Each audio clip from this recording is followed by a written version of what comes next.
Definir el cine es algo difícil. Tiene muchas formas a lo largo de la historia, el lugar y las personas que lo atravesaron. Sin embargo, podemos pensar en tres grandes patas de toda experiencia audiovisual que sostienen un elemento central: la composición. Acercarse a una mejor comprensión de ella es adentrarse en las profundidades del relato cinematográfico. Los próximos 3 videoensayos de Síncresis estarán destinados a estos tres ejes centrales: la composición visual, la composición sonora y la composición narrativa. Comencemos. Antes de continuar, te recuerdo que podés suscribirte al canal y clicar en la campanita para enterarte cuando subo nuevo contenido. Además, podés apoyar al canal económicamente a través de Patreon o Syncresis.com y compartiendo y comentando los videos. La composición es el orden de los elementos en un todo. En este caso, podemos pensar en el orden en un momento particular, ya que la organización de elementos en el tiempo es lo que en cine llamamos ritmo, pero eso lo veremos más adelante. Estos elementos colocados en determinada manera no solo están presentes allí individualmente, sino como un todo, como un sistema dinámico. Aun cuando estos sean totalmente heterogéneos, la percepción humana tiende a buscar relaciones inconscientemente. La composición está más dentro del mundo de la fenomenología, el estudio de la experiencia subjetiva, que en la materialidad en sí. A partir de aquí vamos a concentrarnos en la composición visual, es decir, la distribución de los elementos en el plano y el sistema que estos generan. Hay cientos de miles de obras y teorías de composición. Pensemos que no nace con el cine, sino mucho antes en la pintura. Elementos como la perspectiva, el encuadre y el peso visual ya están presentes en el Renacimiento hace más de 400 años. Por esto, pensemos en una primera instancia algunos elementos generales de la composición visual, luego algunos particulares del cuadro cinematográfico y por último, cómo estos se ven afectados con el movimiento. Estos conceptos generales serán tamaño, línea, forma, peso y dirección. También está el color, pero de esto hablamos en el video anterior. Dejo el link en la descripción. Tamaño será el espacio que ocupa el elemento en el plano. Este puede ser desde un objeto particular, como una persona o una nube, o algo más abstracto, como el color puro.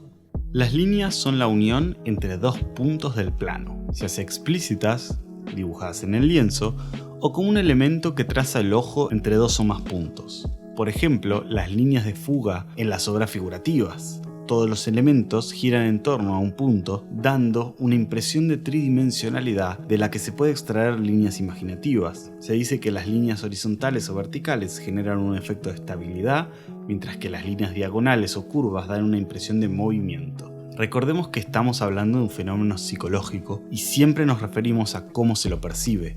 Por esto no importa si la línea está dibujada o nos la imaginamos, lo importante es que se perciba que hay una unión entre los dos puntos espaciales. La forma será lo que genera la unión entre las líneas.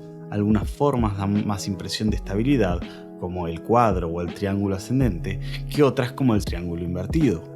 A través de los elementos y las formas en las que se agrupan, podemos pensar en el peso visual. Esto ya refiere plenamente a un elemento de la percepción. Cuando un color está mucho más presente o una figura tiene un tamaño mayor que el resto, hablamos de que posee más gravedad, más peso compositivo. Esto siempre es en función de los otros elementos. Visualmente nada tiene peso en sí, sino en relación con lo que lo rodea. Por último, podemos pensar en la dirección, ya que hay elementos con mayor y menor peso y figuras geométricas que los agrupan, se genera un sistema interno que nos devuelve determinada impresión de dirección, como una energía en potencia que nos guía la mirada hacia donde está yendo el sentido. Uno de los elementos más fuertes que genera dirección en el arte figurativo es la mirada de los personajes. Nos interpela personalmente, dándonos la curiosidad de ver qué está mirando.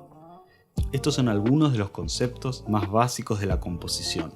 Como mencionaba antes, se podría hablar de muchos más y de cómo estos fueron desarrollándose a lo largo de la historia. Ahora bien, todo esto refiere a la composición visual general. ¿Qué tiene de especial la composición cinematográfica?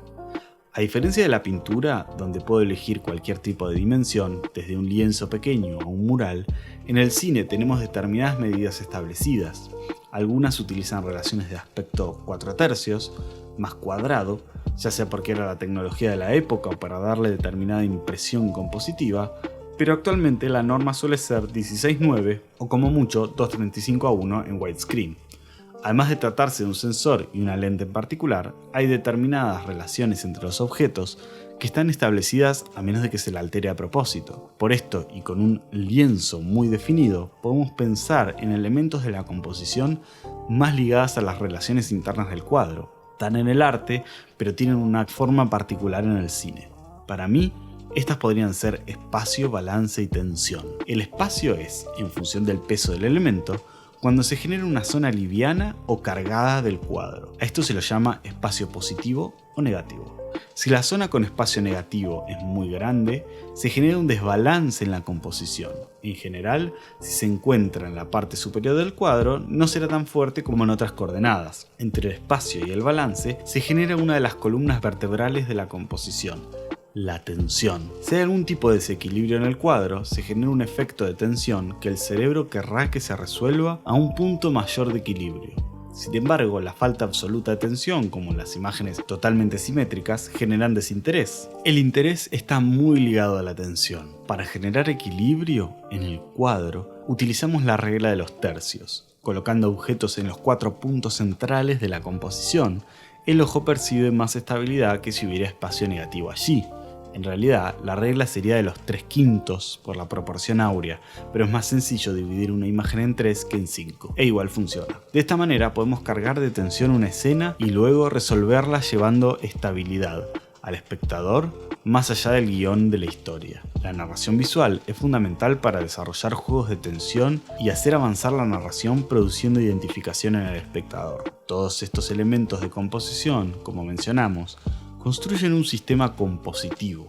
¿Qué sucede cuando se altera este sistema? El movimiento, como elemento primordial del cine, genera una composición dinámica constantemente. Claro que con el corte de montaje se consigue una nueva composición en el siguiente cuadro, pero lo interesante es cuando las fuerzas compositivas varían dentro del sistema, o sea, movimiento interno. Esto puede ser por 2 motivos. Uno, el movimiento de los elementos del cuadro, desde fenómenos naturales como la lluvia o elementos como un auto, generan movimiento en el plano y afectan la percepción de la composición.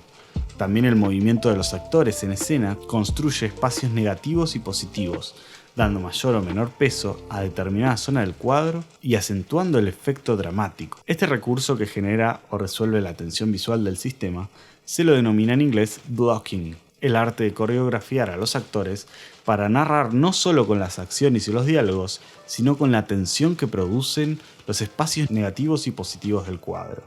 El segundo motivo es el movimiento de cámara.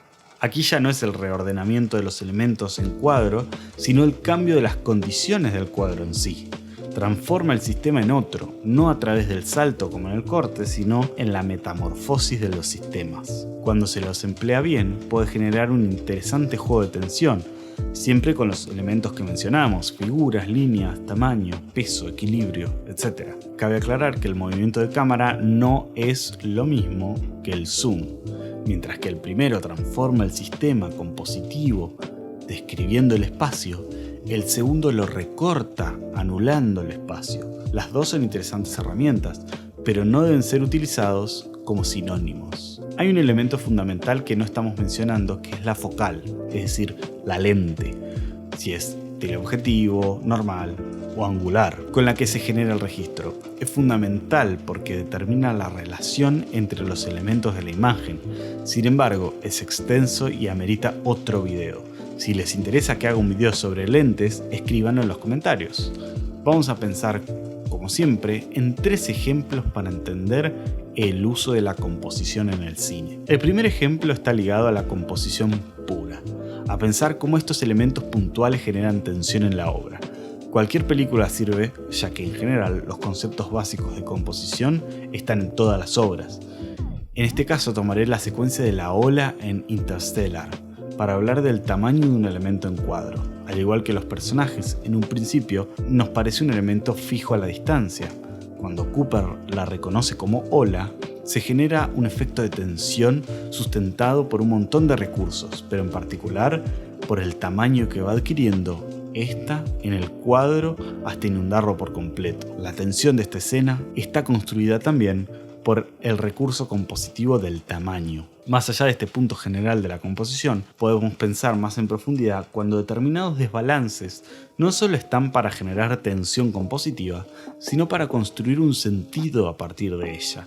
En este caso particular, y para hablar del espacio negativo en el cuadro, tenemos la película Ida, del 2013, una monja que busca su historia y se enfrenta con un montón de situaciones a lo largo de su recorrido, desde sociales hasta introspectivos. En toda la película, el encuadre suele dejar en la parte superior un aire, un espacio vacío que tensiona y comprime la acción del resto de la composición.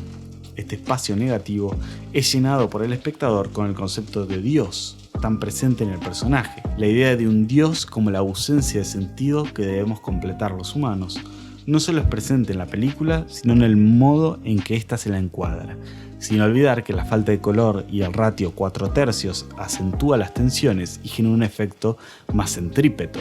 Por último, podemos pensar en una película para comprender cómo la composición tiene un potencial narrativo. Para ello, nada mejor que pensar el cine mudo. Todas las películas de esa época se basan fuertemente en la composición visual como centro narrativo, pero una de las más importantes en esto es La última carcajada de 1924, una película no solo muda, sino que sin ningún intertítulo. Absolutamente toda la obra está narrada a través de la composición visual y las tensiones que se generan en ella.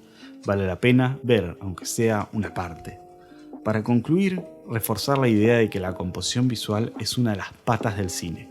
No toda la potencia afectiva se encuentra en ella y es necesaria la sinergia que tiene con las otras. El cine se encuentra en la unión entre la composición visual, sonora y narrativa. Pero más allá de las líneas y figuras, tamaños y pesos, equilibrios y tensiones, lo que importa es qué está allí. El universo que construyo para que los personajes se desenvuelvan es la clave del cine narrativo. La composición es la manera en la que lo muestro, una herramienta para ordenar los elementos en el espacio y el tiempo con el fin de darle unidad estética y discursiva a la película. Pero el corazón de ella será qué elementos son los que coloco, además de cómo los distribuyo. Este fue un nuevo episodio de Síncresis. Me ayuda a que compartan y comenten mis videos para poder hacer crecer esta comunidad. Mi nombre es Mateo Matarazzo y pueden encontrar más contenido como este en mi Instagram personal. Suscríbanse al canal y cliquen en la campanita para enterarse cuando subimos nuevos videos. ¡Nos vemos!